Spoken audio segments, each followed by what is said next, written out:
Welcome to the podcast, Judy. Thank you so much, Laisha, for inviting me. How are you? I'm doing great. It's wonderful to be here. Sweet. So Judy is a life coach. Tell me a little bit about what you do. So I am a life and business coach, but I also have a specialty in mental health. So I also do recovery coaching. So I do crisis intervention and work with families that are dealing with a substance abuse and or mental health crisis. And I help get them placed in treatment. And I also help them after treatment to integrate so that they have resources afterwards to help them not only get sober, but more importantly, stay sober. Staying sober is a hard part. That's right. It's really easy to get sober, and there's a lot of focus on getting sober, not a lot of focus on staying sober. And then you have a book as well. That's true. I did write a book What's titled Recovered, and it's about my own personal journey in recovery and mental health. I've been sober now as of January 10th, 2002. I've been sober for over 22 years. And people see me as a very powerful, empowered woman, coach, former financial planner, former Wall Street executive. But very few people would know that I struggled with suicidal depression for the majority of my life and alcoholism. And then what kind of made you want to become a life coach? Well, it's an interesting story. So I struggled with my depression and really just, I don't know if you can relate to this as somebody who's an expert in mental health yourself and somebody also on a recovery journey, but I really didn't want to be here, like on planet Earth, alive. You know what I mean? I wasn't excited about it. And for me, when I found alcohol when I was 12 years old, it was like, oh, this is the magic elixir that makes being here possible and comfortable. Right? And so that was like the magic moment for me. But then my servant became my master and it turned on me, right? As that's kind of the story with addiction. First it's fun, and then it's fun with problems, and then it's nothing but problems, right? For sure. And for me, it became nothing but health problems because my body physically couldn't deal with the levels of alcohol that I was pouring into my system. And so I ended up getting really ill. So the very first time I attempted to get sober was when I was 18 years old. After only 6 short years of drinking, in that short time frame, I had already gotten really unwell. I was really, really sick, and I needed to stop. So I stopped, but I didn't understand what was alcoholism. I didn't understand depression. I didn't understand anything.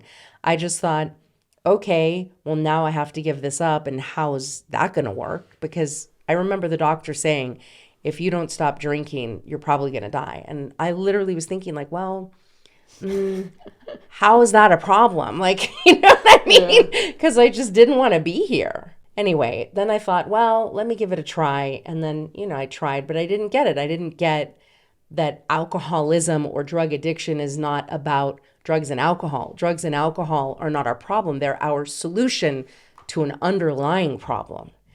And it took me time to really get to that, to find out what was really going on and to have the courage to seek real help. Mm-hmm. And then in your book, you talk about your therapist was kind of what helped you. It was like after a therapy session, you never drank again. My beloved therapist, the relationship doctor, Dr. Bruce Sturman, he was my very first therapist.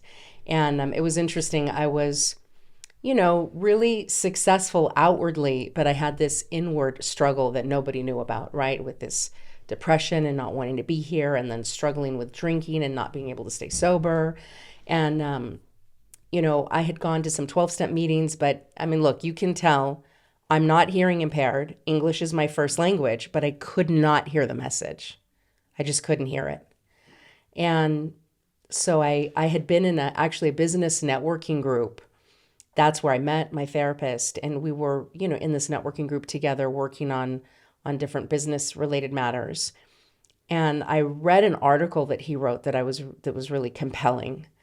And I was talking to him because I had interviewed many therapists, and they were, for me, just not effective. Because I would go to sign up to meet with a therapist, and they would be like, oh, how are you? And how does that make you feel? I'll see you next week. I mean, it was just worthless, right? For me, that kind of conversation. But that's not how he gets down, right? So when I met with him and I start playing my violin, telling him all my nonsense about, poor me, pity party, blah, blah, blah, he really was a little bit more confrontational. And he had me really look at, what was really going on with me. And he put a mirror in front of me that nobody had ever put in front of me in my life. And I really could see myself for the first time. And that was a life-altering moment for me. So for getting the right professional help is what made everything else possible. Because once he cleared up whatever was blocking me from hearing the message, then when I went to meetings after that, I could really see what was going on, and then I could hear what was being said. What is the word? His therapeutic approach? Yeah, absolutely. Was much more effective. Yeah, so there are therapists that, I've experienced many therapists in the past 2 years. I think I've had 4 or 5. And there are the few that are like, oh, how does that make you feel? And then you're just talking about feelings the whole time, and then I end up seeing no benefit. But in the beginning, that was beneficial because I didn't know how to feel or identify a feeling. So I was like, okay. And then I got over that kind of therapy. Second therapist is just a cry fest. I only go in there to cry and rant, right?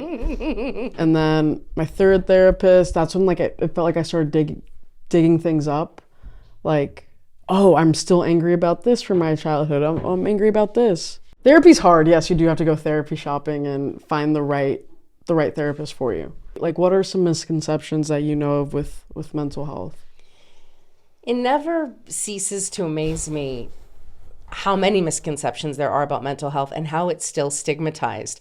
And I think that's in part because we live in a world that's really focused on materialism and being able to see something, even if it's an illusion, right? So you see things on social media, or you see things being advertised oh, this looks a certain way, or look and see the thing. And so we think if we can see something, then somehow that makes it real, right? So you can see somebody who is an amputee, right? You can see that. Or if somebody's blind and they can't see and they have, they have a walking stick or something, then that's, you know what I mean? Those are things that are very overt and obvious that you can see and identify, and people can mostly have compassion for that because it's something that's obvious to them. But mental health is something that you can't see. It's not visible. And because there's so many different ways, what depression looked like for me is not going to be like what it looks like for somebody else. There's people that are suicidally depressed that can't get out of bed, right? So I got out of bed every day and I put on a Academy Award-winning performance, right, in my life, and I went to work and I was functioning. But that doesn't mean that I wasn't still tormented. So you know what I mean? Everybody has a different level of how they're expressing their challenge in the day that they're in. And so it's not always obvious. So when somebody's complaining of something, or you'll see somebody all of a sudden, you'll see it in the media, these stars. I think, for example, if you look at Kate Spade, when she committed suicide, people were shocked. Nobody was expecting that. It really blindsided everybody because outwardly, if you look at what was physically obvious to the eye, she looked successful and money and so forth, right? Yeah. Mental health is what's going on in the unseen and what people are really dealing with and feeling underneath. And they may not share that with you, or they may not share that in their life, and you may not know that about that person. And then I see people that even when people will share about it, then you'll hear, oh, well, but you have nothing to be depressed about. Oh, yeah. What do you mean? You're a millionaire. You have a company, da-da-da-da-da. Why are you have nothing? As if there has to be a justification for being depressed. Our biggest example is celebrities. They look like they have such a luxurious life when they're actually human beings as well and have their own struggles, even if they're just different from me and you, for example. But do you think we overuse the word depressed and anxious? So there's circumstantial anxiety and there's circumstantial depression, right? If you have a dog named Fluffy and Fluffy gets hit by a car, that would be depressing, right? That would be sad. It would be depressing to lose your dog. Let's say if you were going to be on stage for the first time, or if you were going to go on a date with somebody that you really like, that would be nerve-wracking. You might have some anxiety going into that. So that's what some circumstantial anxiety or depression might look like. If you were getting divorced, it would be normal to feel depressed about the loss of your marriage. Or if you were laid off from a job, right? That could ensue some circumstantial depression for the circumstance. So when we're talking about mental health, I want to talk about an experience that's chronic, that's absent of circumstance, right? So you could be, for example, externally, it could look like you're winning, right? You're going to work, you're having a great career, you're making good money, you have lots of friends or people that care about you, and yet underneath on the inside, you still don't feel okay.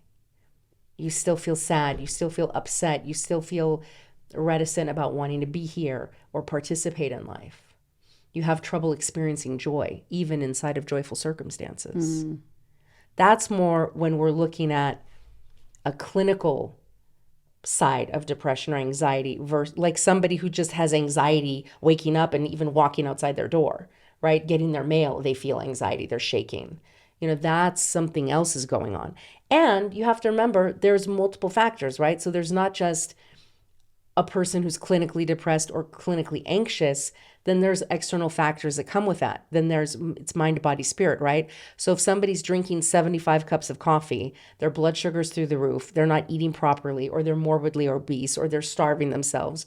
So there could be other factors, or they're, let's say, smoking weed all day long, thinking that that's a solution to their anxiety, and that's actually making it worse, right? So there could be all these other environmental factors also that are at play in their physical health, in their environment. So there's a lot of different factors. And that's why, again, it's so important when you meet with a professional that can really help you assess what's going on.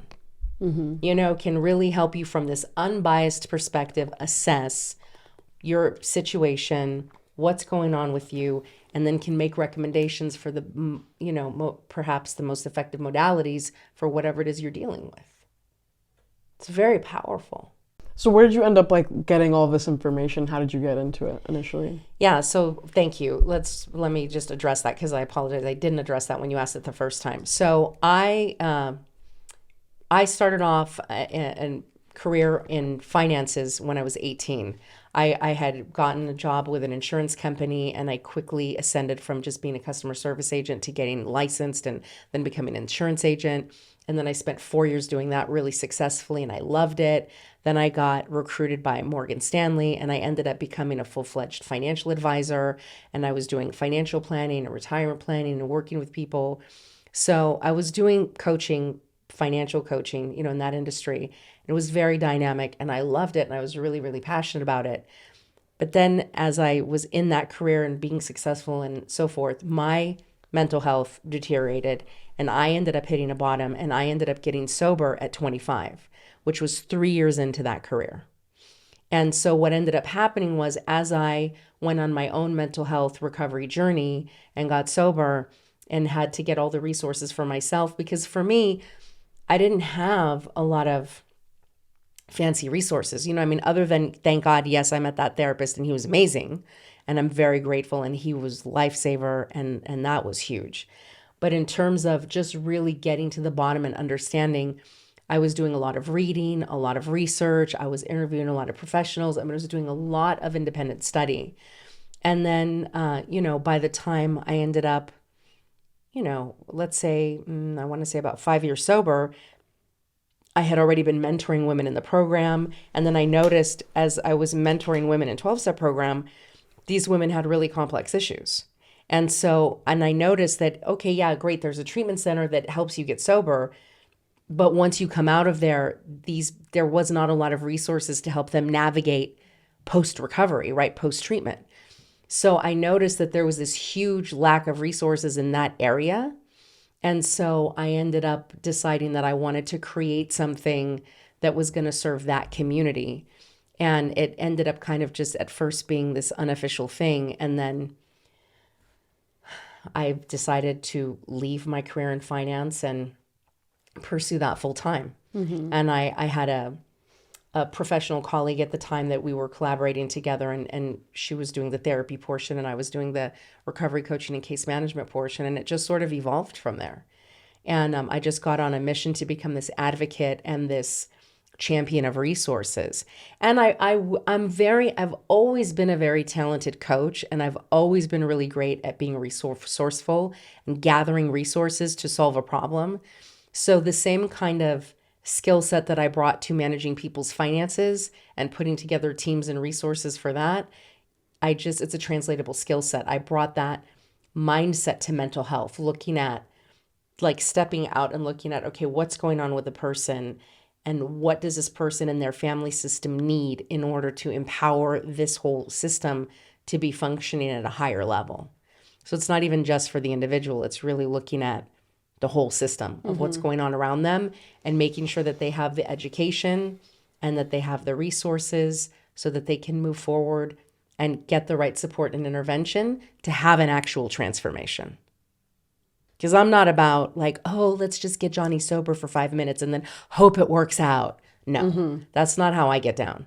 It's about really making sure that the whole thing from the beginning, throughout, and then afterwards, making sure that they're really set up for success.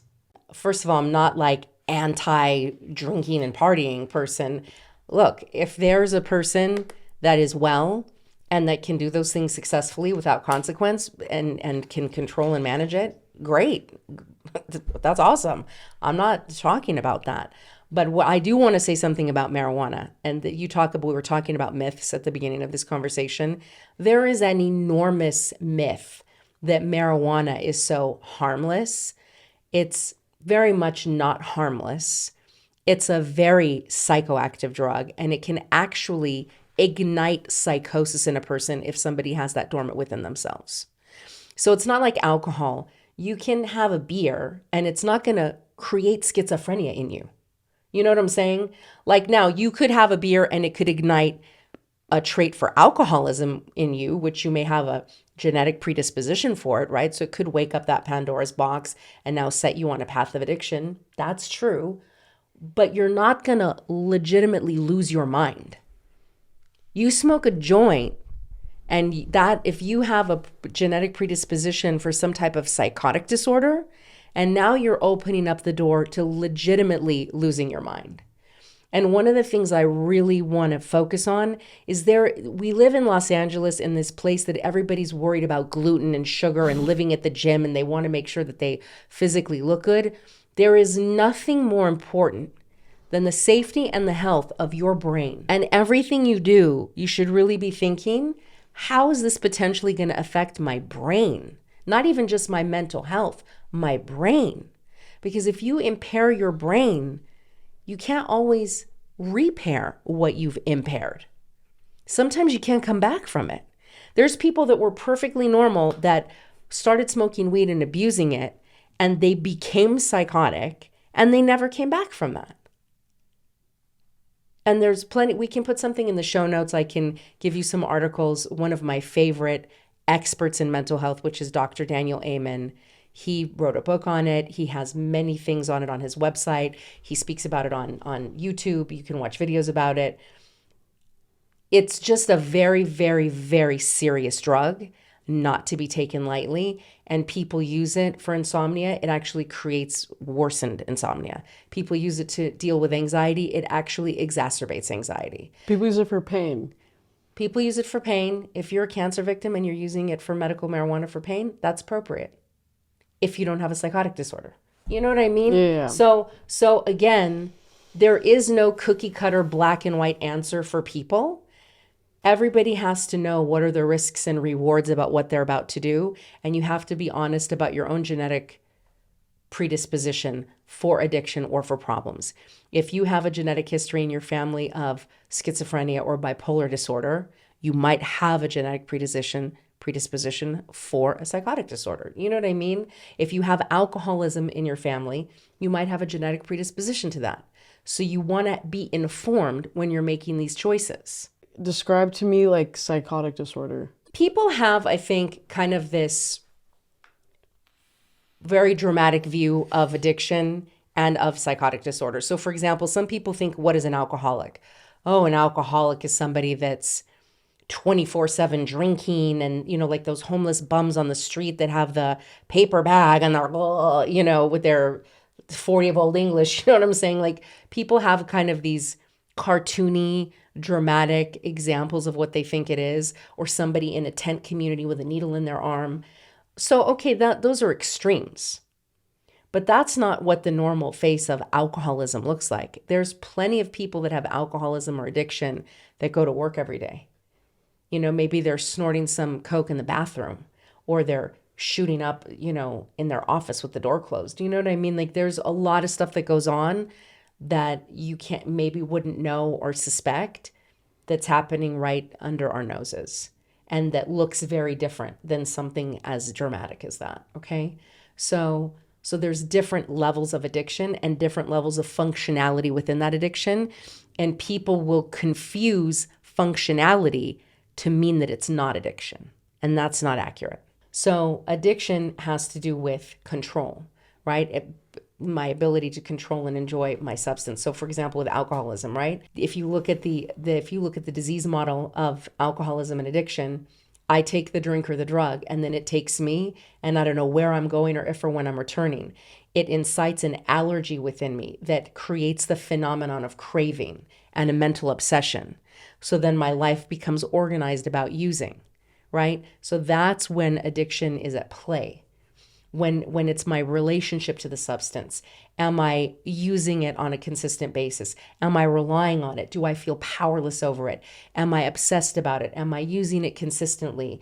Are my relationships and or my health and or my finances being harmed as a result of it? Mm-hmm. There's all these different factors to take into consideration.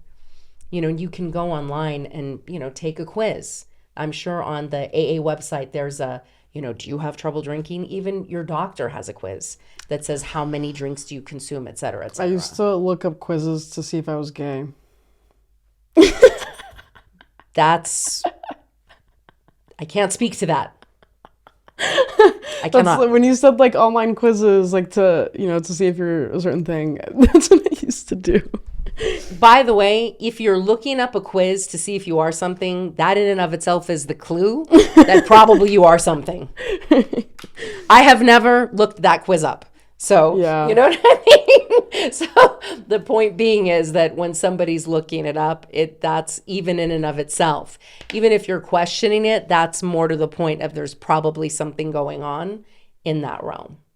And by the way, I want to say, because I think it's important, I am not a doctor and I am not a therapist. I am a coach, and I am somebody who has a lot of information because I'm very personally informed because of the work I've done personally and working in the field for so long with some incredible people that are just very talented at what they do.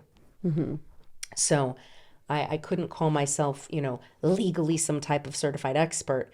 But, as expert as anybody can be that lives and breathes this world every moment and spends their life fighting this battle in the field on a daily basis. So I've also heard that your gut is like your second brain. Mm-hmm. Like gut health really has a big effect on your mental health. Mm-hmm. Absolutely. What do you know about that? 100%. So first of all, I'm not a nutritionist, just like I'm not a doctor. However, I've said it a couple times already that it's mind, body, spirit. So our blood sugar, our adrenals, our thyroid, our gut health, all of these things are very much connected to regulating our mood.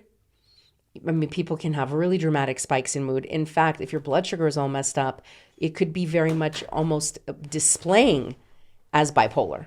You know what I mean? Like you might not even be bipolar, but you could seem very bipolar, right? With all these mood swings if you have your blood sugar all over the map and not handled.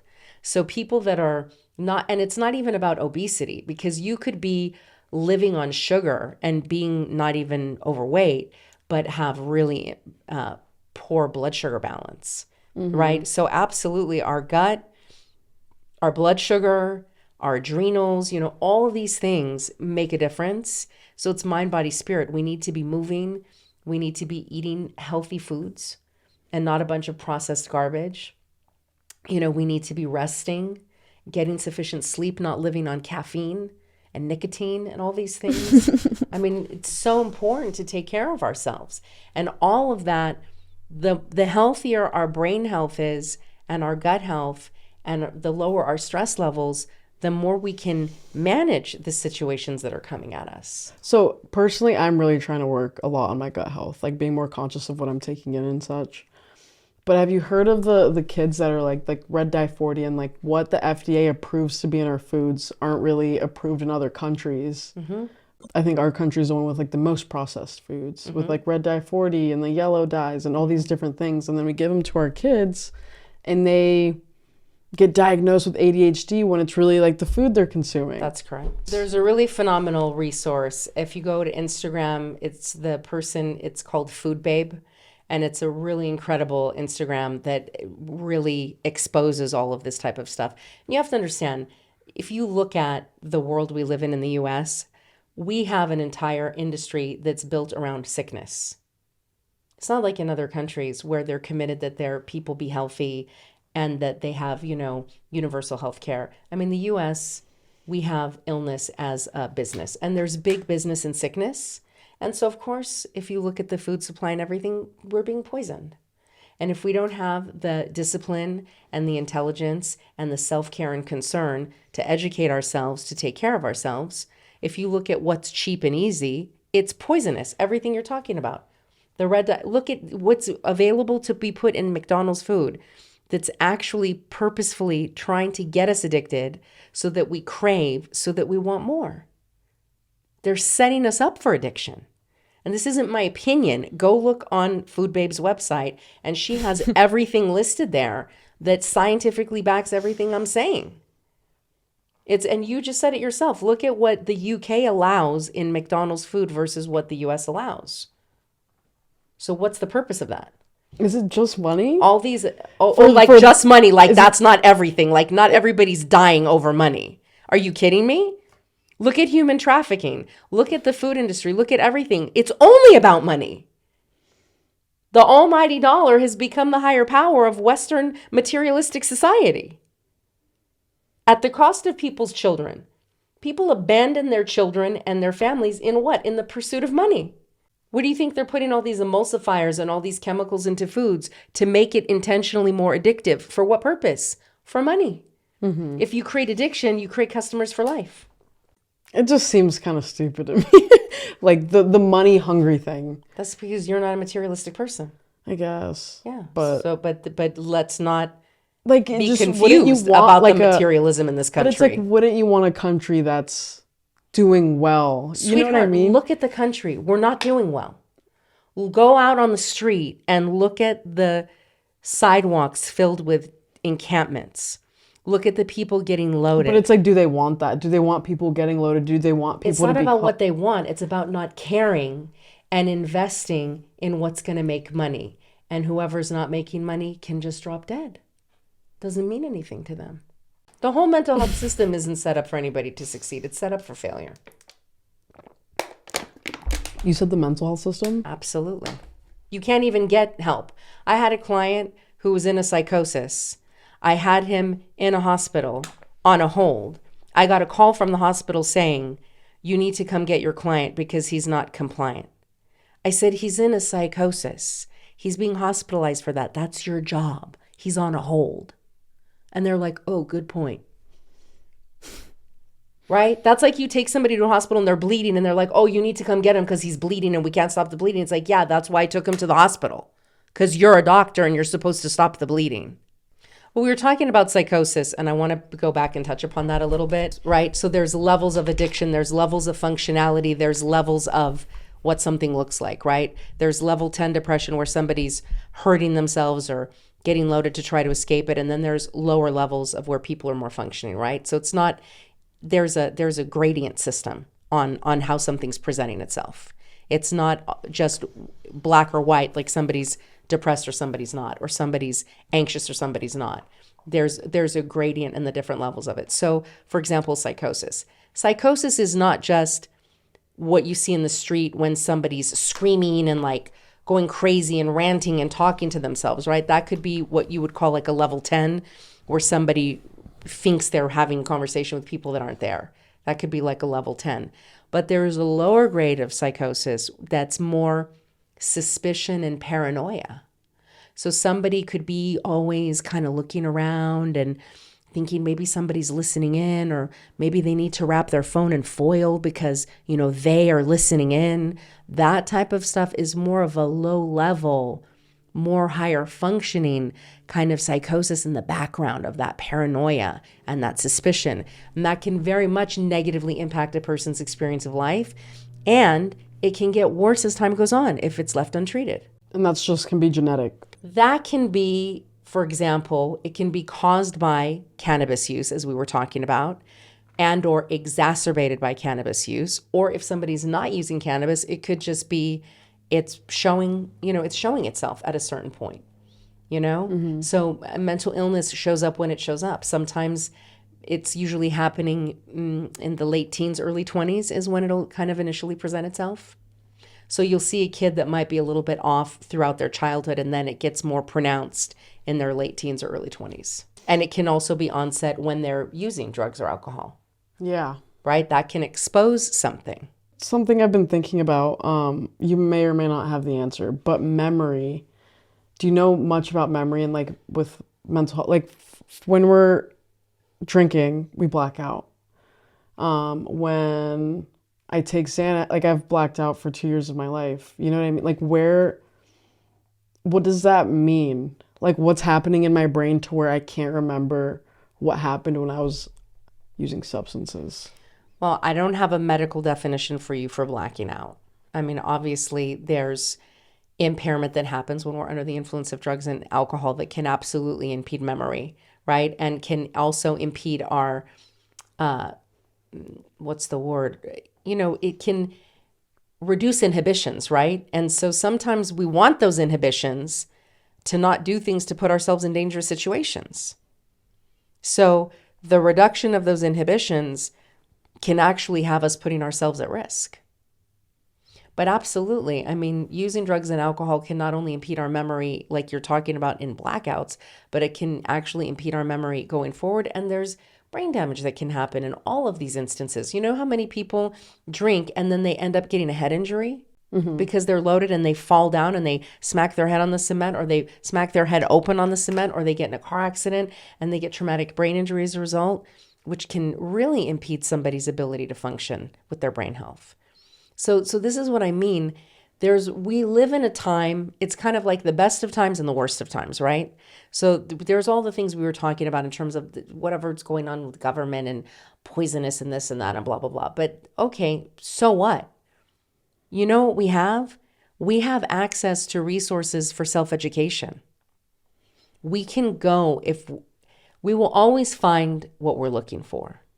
And if we're not feeling well and we're tired of being poisoned and just, not having information about our bodies or food or any of these things, there's amazing apps that we can get for free or inexpensively. There's resources on YouTube. There's all kinds of resources online today. We have just an endless plethora of information for free to educate ourselves, to get empowered about what to do, about all these things.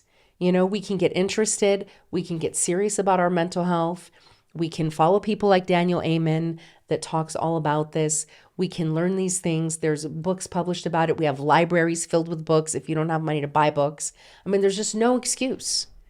We have endless resources at our fingertips to learn so that we can make improvements, like this podcast. Yeah. That's free, that people can come and you have guests that come and all that. What I'm passionate about, I'm an advocate, right? At the end of the day, I'm an advocate and I love people and I have tremendous compassion for people that are struggling because I struggled and I was hurting and I didn't know what to do and I paved the way for myself.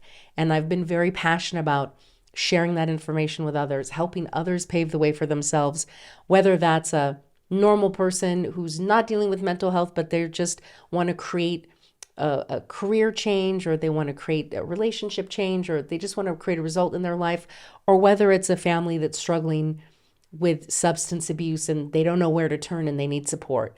Whatever that is, I want to advocate for people to have health and wellness and happiness and success in their life. That's what I'm about. I dig it. Not a lot of people have other people's best interests in mind. Well, I do. Yeah.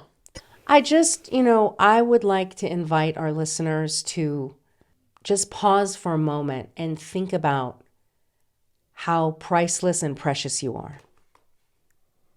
You are a unique individual. You, Laisha, myself, all of our listeners, you're a unique and beautiful individual, an emanation of the divine, and you are created with purpose. You're here in this world with purpose. Your life means something and matters, whether you see that, whether you know that, whether you're connected to it, it is true. And no matter what you're dealing with, there's a solution. No matter how painful, whatever's going on in your life right now, there is a solution. And even if you don't have resources, again, like I was talking about, there's a lot of things. In fact, in my book, at the back of my book, I list a bunch of resources. We can put it in the show notes. You can go to my Instagram, Judy Morris Coaching, my website, judymorriscoaching.com. I have, things that I post, and I list resources. It's just really important. You matter. Your brain health matters. All these things that people get so cavalier about, like, oh, it's just a beer, or it's just a smoking a joint, or what. Everything matters.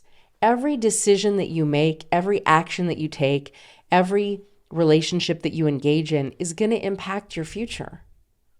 And you have to think to yourself, what am I creating? Am I engaging with my health and with my brain and with my food and the way that I'm treating myself in a way that's building a healthy, bright future for tomorrow for myself and others? Or am I not taking care of myself, and am I setting myself up for illness and failure? Yeah, I was actually thinking about this morning. Like, you don't care about your health until you've had bad health.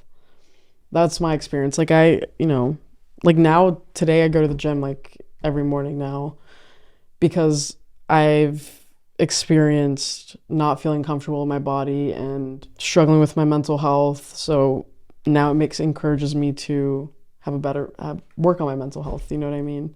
So it's like, I feel like you kind of sometimes you have to have certain, like, yeah, we all want you to be healthy and shit, but you don't care about your health until your health kind of hits a bottom in a way.